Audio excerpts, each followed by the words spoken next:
दोस्तों आज हम यूटेट की सीरीज़ में और अदर कॉम्पिटिटिव एग्ज़ाम की सीरीज़ के लिए एक क्वेश्चन लेके आए हैं। हम क्वेश्चन के हिसाब से देख रहे हैं कि क्वेश्चन से आंसर निकल जाते हैं कैसे करके। अगर आपके सामने ऐसे क्वेश्चन आए, ठीक है, फॉर्मूला ट्रिक हम बाद में देखेंगे। हम क्या करना है, सीधा क्वेश्चन ले रहे हैं, उसके आंसर निकाल रहे हैं। अगर ऐसे ही क्वेश्चन और आपके सामने आते हैं तो आप क्या कर पाएंगे, उनको भी सॉल्व कर पाएंगे। ठीक है, तो इनमें क्या कह रखा है, एक मिनट मैं इसके लिए पहले तो ये बदल देता हूँ, ठीक है, क्योंकि ब्लैक क्या। तो यहाँ पर क्या कह रखा है, यहाँ पर कह रखा है कि दो वर्गों के परिमाप, ठीक है। वर्ग का परिमाप आप जानते ही होंगे, वर्ग का परिमाप ये होता है ना, वर्ग ये हो गया, परिमाप है ये भुजा, ये भुजा, ये भुजा, और उन सब भुजाओं का ऐड कर दो तो ए सारी होती है, तो क्या हो गया 4a हो गया ना भुजा। ठीक है, अभी तो इतना याद हो गया होगा आपको, ठीक है। और वर्ग का क्षेत्रफल क्या होता है, भुजा स्क्वायर। ठीक है, अब जल्दी जल्दी निकालेंगे, ठीक है, क्योंकि अब तक हमने हल्के के बहुत हल्की स्पीड में चले हैं। अब दो वर्गों के परिमाप दे रखा है, तो इससे वर्गों की भुजा निकल जाएगी 4, यानी कि 4a = 24। ठीक है, तो a = 6, इसके लिए तो 6 हो गई भुजा, और इसके लिए क्या जाएगी 4a = 32, a = 8। ठीक है, इसके लिए 8 हो गई, इसके लिए 6 हो गई। ठीक है, अब आगे बढ़ जाते हैं। इसमें क्या रखा है, वर्गों के क्षेत्रफल के योग के बराबर, यानी कि इन दोनों का जो वर्गों का क्षेत्रफल निकलेगा, ठीक है, और वो क्या है, तीसरे के बराबर क्षेत्रफल वाले तीसरे वर्ग।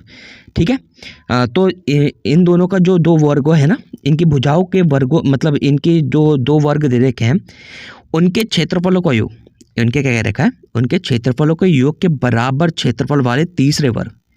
ठीक है, तो मतलब इन दोनों के वर्गों के क्षेत्रफल को जोड़ो और फिर उसके बराबर वो क्या निकलेगा, तीसरे वर्ग का क्षेत्रफल निकलेगा। तो निकाल लो जल्दी से।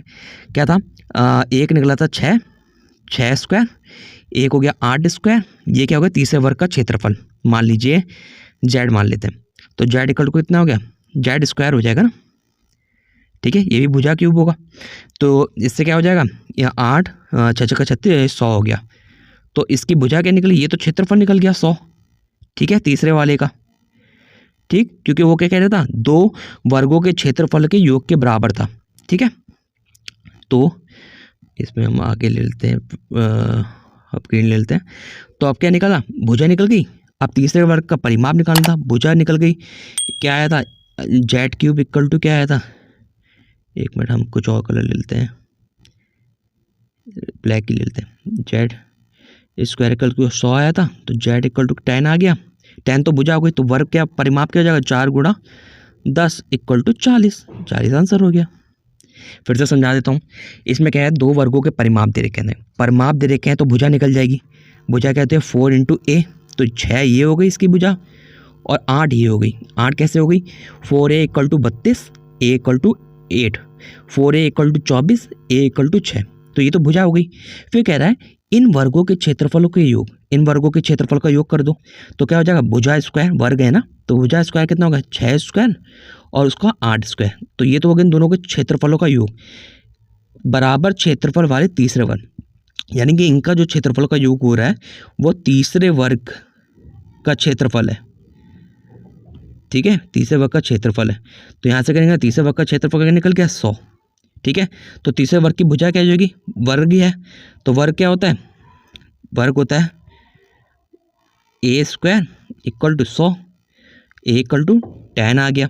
तो बस अब इसका परिमाप निकालना था, परिमाप क्या हो जाता है, 10 × 4 = 40। ठीक है, समझ आया आपको। इसमें कहता, फिर से बता रहा हूँ, वर्गों का परिमाप दे रखा था, परिमाप से आप भुजा निकाल सकते हो।